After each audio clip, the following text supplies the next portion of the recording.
Welcome everyone. So I am back from PlutusFest. I got back on Wednesday night. PlutusFest was on Tuesday. I wasn't able to make any videos on Thursday and Friday because I had a lot of work to do. The year is wrapping up, but I'm done now. So let's talk. Please like, comment, and subscribe on this video. I'm looking forward to seeing your comments. We can open up a discussion. Probably going to release a lot of short snippets of my thoughts whenever I had an idea. I wrote a lot of stuff down. But we're also covering it on the Cardano Effect podcast, so I think we might be shooting that today. So I'll be sharing my thoughts there as well. But the the conference was incredible.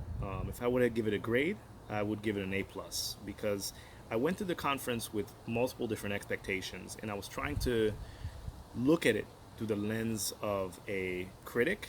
I was trying to look at it through the lens of an investor, and I was trying to look at it through the lens of a futurist. And I think that all three lenses I was given enough information to be satiated by looking through all these three lenses, if that makes any sense.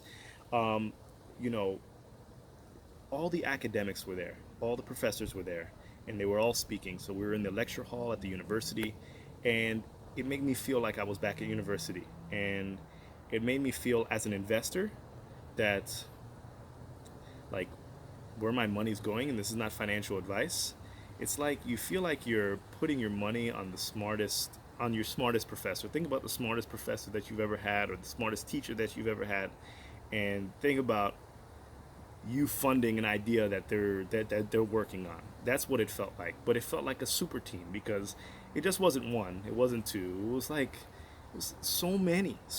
Everyone felt super highly educated in that room, and it couldn't be more reassuring. I mean, we had Professor Wadler, Professor Coots, we had Charles Hoskinson speak, we had Michael Chavarty. I believe that's how you pronounce his name. Maybe I'm butchering it. I apologize if I am. But I thought that one was very interesting. We had so many different people. Professor Kiayas. Everyone was there. Everyone was there, and it was a sight to behold. And the thing that I took out the most is Cardano's future. What's their vision? What are they trying to do? And the best thing that I could describe is I think that Cardano is really trying to make blockchain relevant in today's society. And with Plutus and Marlowe, I think that they're going to accomplish this. Because the issue is that how are companies, how are institutions, how are people going to build their smart contracts if they're not programmers, if they're not masters in Haskell or they're masters in Solidity? And Marlowe looks to solve that. So Plutus is the backbone behind the smart contract layer that Cardano is releasing, and Plutus is based in Haskell, so it's a very secure functional programming language. So the issues with hacks and people losing their funds, it's not gonna happen. It's not going to happen because the fundamentals behind Plutus are solid and they're secure.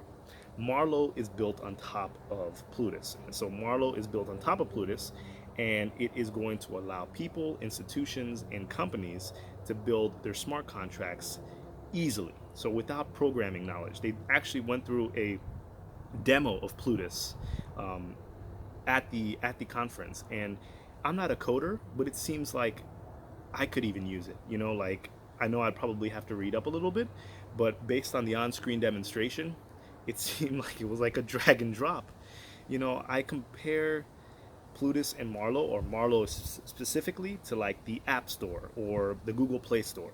You notice how like every airlines company, every car rental company, every toy store, every grocery store, they all have apps. Like it could be the smallest or the biggest. It's either Ward's app or like to keep your information or allow you to have extra savings or see like you're in a store and it's like a location based app. Every single company has an app, and I think that this is going to Marlowe's going to allow every single institution to have a blockchain, I mean a smart contract written on top of blockchain.